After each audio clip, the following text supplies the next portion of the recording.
Cette fois, c'est donc une ville qui a été bloquée par les actions des agriculteurs. Ils sont plusieurs centaines à avoir convergé vers la capitale wallonne, Namur, histoire, là aussi, de sensibiliser population et politique aux problèmes quotidiens du monde agricole. Daniel Van Stiepen et Stéphanie Van Drek. C'est une vision inédite de la capitale wallonne. Des centaines de tracteurs, 420 au total, venus de toute la Wallonie, stationnés en bord de Meuse. La ville s'est pendant quelques heures vidée de ses voitures. Les issues sont bloquées et certains ont dû s'en accommoder. Là, c'est labyrinthique, oui, ils sont partout. Ça fait combien de temps que vous essayez de sortir de Namur? Pendant 35 minutes, j'essaie de sortir de Namur. Pas évident, on va pas savoir tout livrer, mais voilà, on a fait pour un mieux. Après-midi, à la sortie des écoles du centre-ville, il a fallu marcher un peu plus que d'habitude. Exceptionnellement, aujourd'hui, on s'est garé rue de Bruxelles, à 500 mètres d'ici, et on a été boire un petit café avant, pour être sûr de ne pas être en retard. Et maintenant, on vient de le récupérer, donc on récupère la voiture, on rentre à la maison. D'autres patientent en attendant l'arrivée des parents. La chèvre Jackie fait sensation auprès des plus jeunes. Elle accompagne un manifestant motivé. Ça fait mon grand-père, mon père, moi, ma fille maintenant, et j'ai un petit-fils de 14 ans qui va aller. Et je l'aiderai, jusqu'à temps que je pourrai avoir la santé, je me battrai pour que les prix changent. Voilà, parce que c'est un métier que je prends fort à cœur. Vers 16h, le signal du départ est donné. Les tracteurs se remettent tour à tour en marche. Maintenant, on rentre chez nous, sans faire de grabuge, parce que, un, c'est ce qu'on nous a demandé, et deux, on veut juste pas salir l'image de l'agriculteur. Les longues colonnes d'engins agricoles quittent la ville, escortées par la police et parfois sous les applaudissements.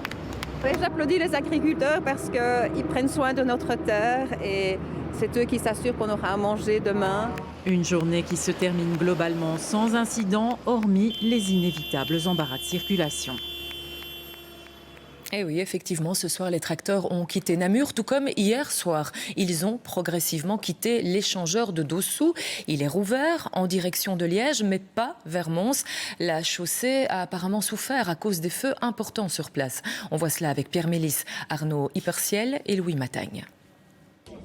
La colère et le feu, hier sur la E42 à Dossou. Tôt ce matin, les flammes ont cédé la place à la fumée, mais les pompiers de la zone de Namur ont encore beaucoup de travail. On est venu essayer de limiter les différents feux qui ont été faits de façon à éviter la propagation et les risques. Et alors ce matin, maintenant que l'autoroute est dégagée, on essaie d'éteindre le dernier feu ici qui est derrière nous. Un mélange de paille, de pneus, de palettes et de déchets en plastique, sous contrôle, mais pas simple à gérer. Le problème, c'est que pour transporter les détritus qui restent ici derrière nous, il faut qu'on les ait refroidis et donc on est en train de les étendre pour les refroidir. Progressivement, les derniers débris sont évacués et les dégâts sur le bitume se révèlent. Le feu a endommagé la route jusqu'à 10 cm de profondeur. Les experts du SPOE et de la Sofico tranchent. Il faut remplacer l'asphalte sur une longueur de 50 mètres. On ne peut pas laisser les camions rouler ou les usagers rouler parce que les détériorations vont s'aggraver.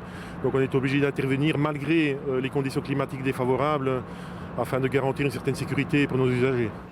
Des forages doivent également être réalisés pour contrôler la charpente du pont. Mais les premières expertises sont déjà rassurantes pour la stabilité. La stabilité du pont, on a vérifié, mes collègues des ouvrages d'art ont vérifié et elle n'est pas impactée. Les réparations ont déjà débuté cet après-midi. Leur coût n'est pas encore connu, mais la Sofico va porter plainte contre X pour être indemnisé. Le gestionnaire routier espère rouvrir demain la E42 en direction de Mons. Et en attendant, ce soir, d'autres lieux de blocage persistent. Épinglons ceux de Halle et de Guilanguin, là où se trouvent des dépôts et centres de distribution du groupe Colruyt. Bonsoir Arnaud Montero. Les agriculteurs empêchent toute livraison sur place, c'est exact ?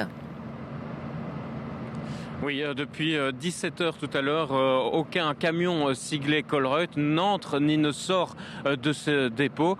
Une situation qui dure donc depuis 17h.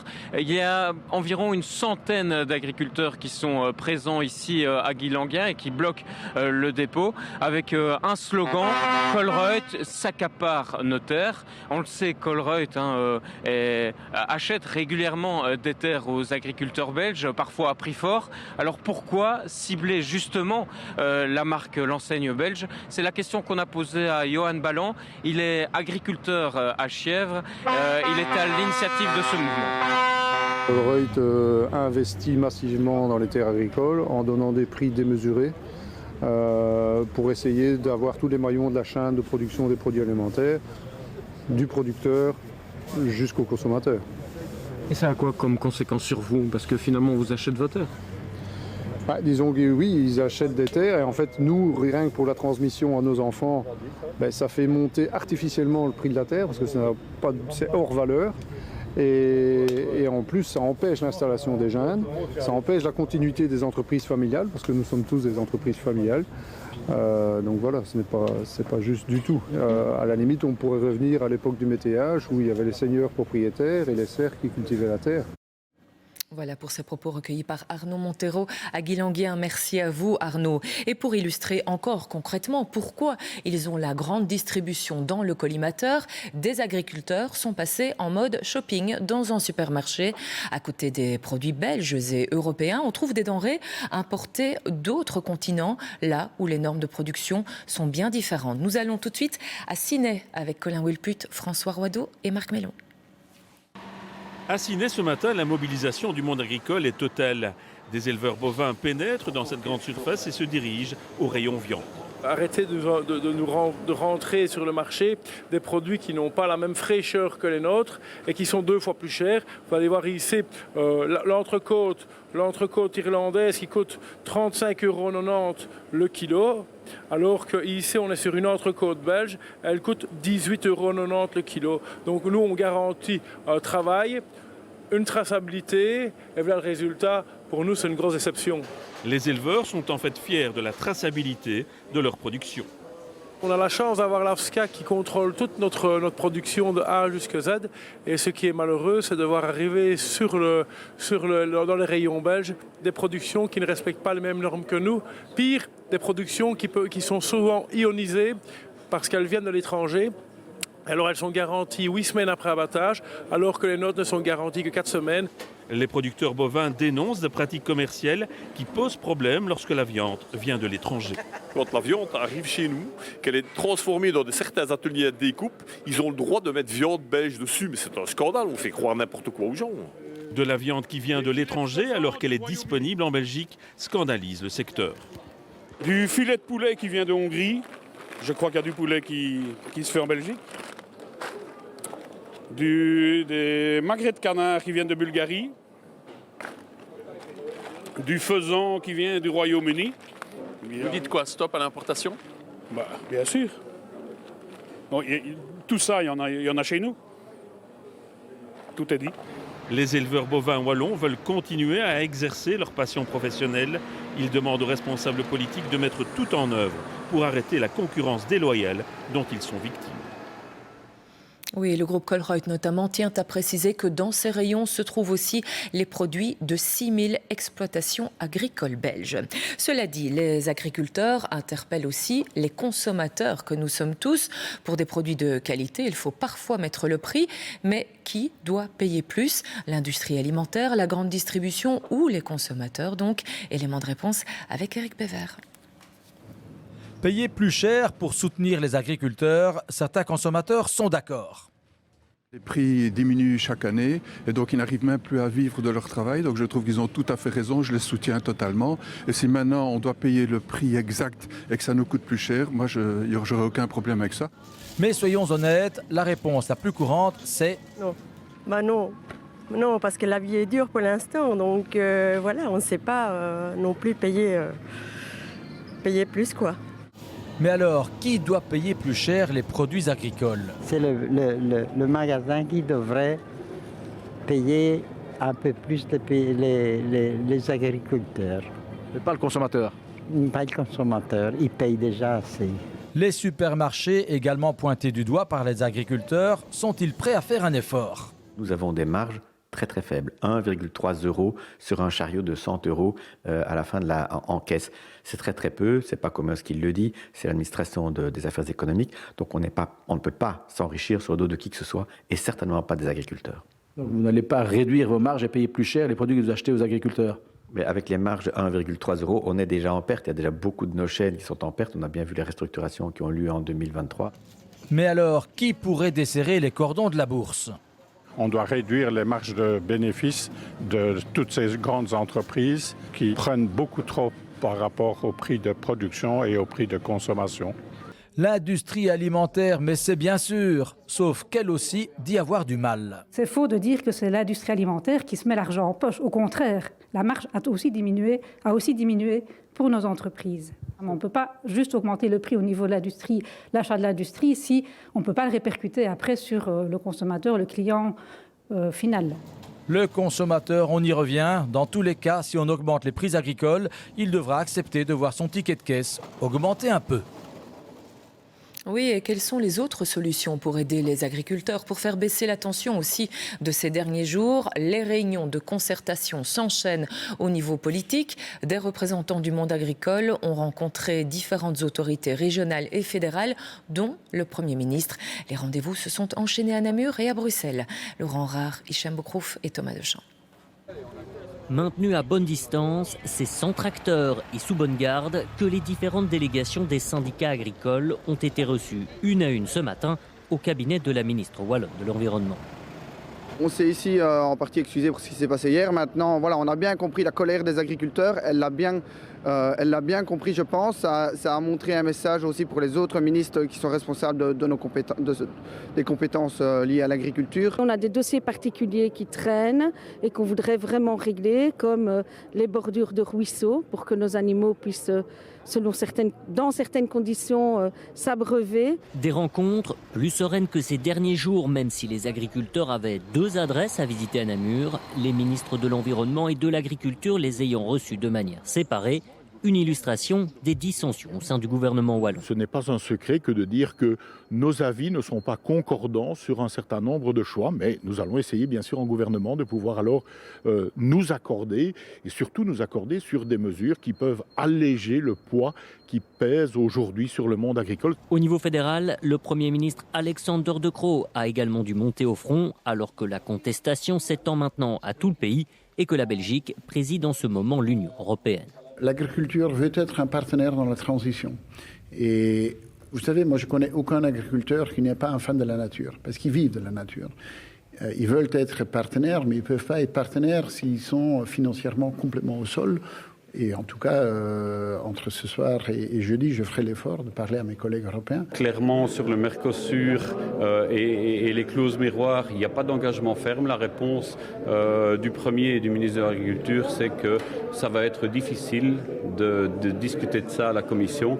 Je leur ai répondu que sur le terrain, dans les manifestations, ça va aussi être difficile d'annoncer cela. Malgré des premières ouvertures saluées tant du côté des politiques que des agriculteurs, ces derniers comptent bien maintenir la pression jusqu'au sommet européen de ce jeudi.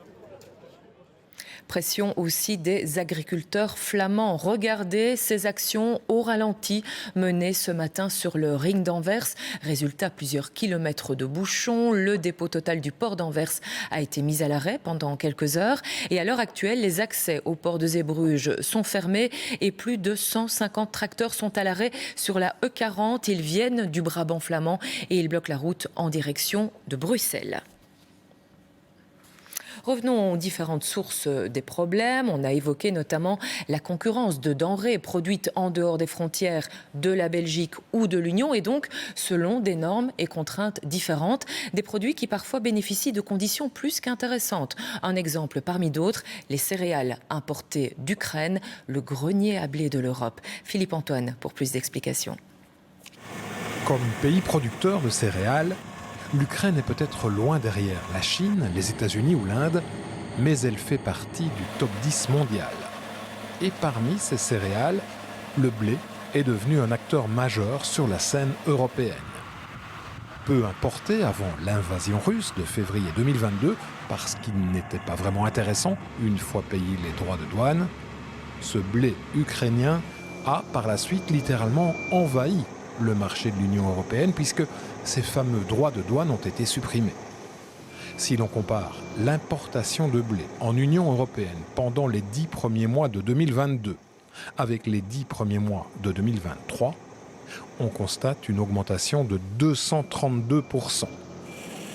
Autre chiffre éloquent, entre septembre 2022 et octobre 2023, Les importations de blé ukrainien ont représenté 66% des importations totales de blé de l'Union européenne.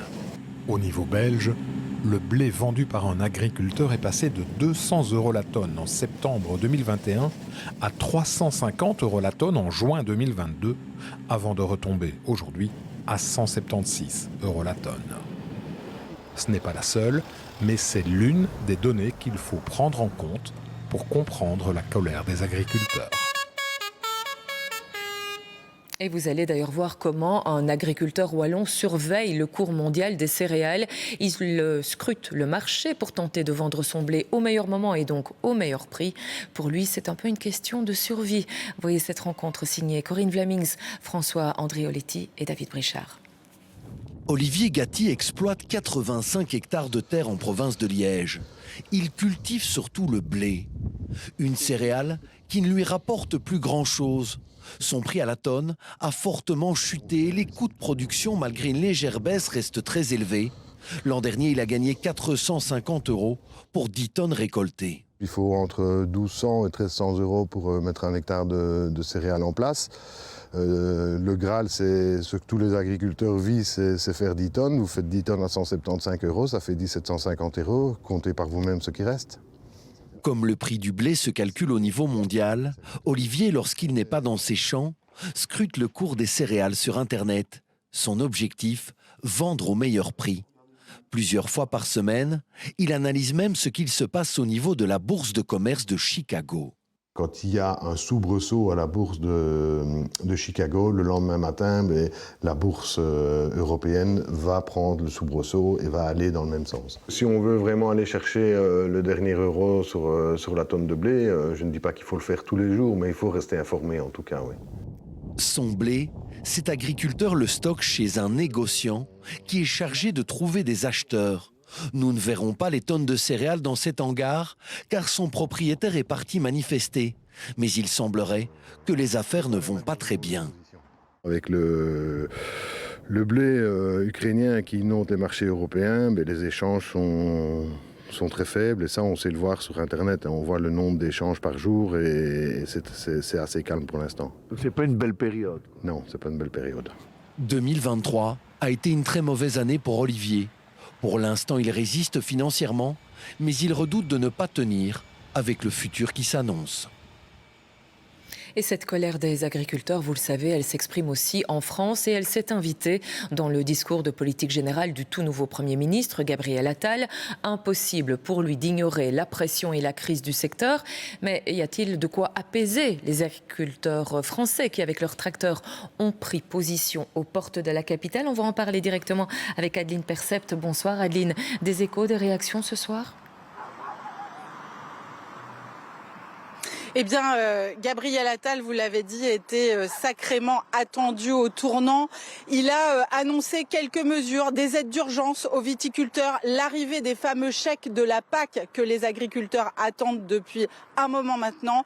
Ces chèques vont arriver d'ici le 15 mars, a-t-il dit. Il a aussi promis pendant ce discours de politique générale que les négociations au niveau européen, notamment sur la fin des 4% de jachère, étaient en bonne voie. Mais ce discours essuie le feu des critiques de toutes les oppositions, essuie aussi l'insatisfaction de tous les agriculteurs et des représentants syndicaux qu'on entend. Ils sont toujours ce soir en train de camper tout autour de Paris sur une dizaine d'axes qui sont souvent bloqués dans les deux sens. En même temps, ils continuent, c'est important de le souligner, à négocier. Ils sont en ce moment à Matignon avec Gabriel Attal, le Premier ministre, qui a encore promis aujourd'hui de nouvelles mesures, des approfondissements dans les prochains jours. Adeline Percept à Paris. Merci à vous Adeline.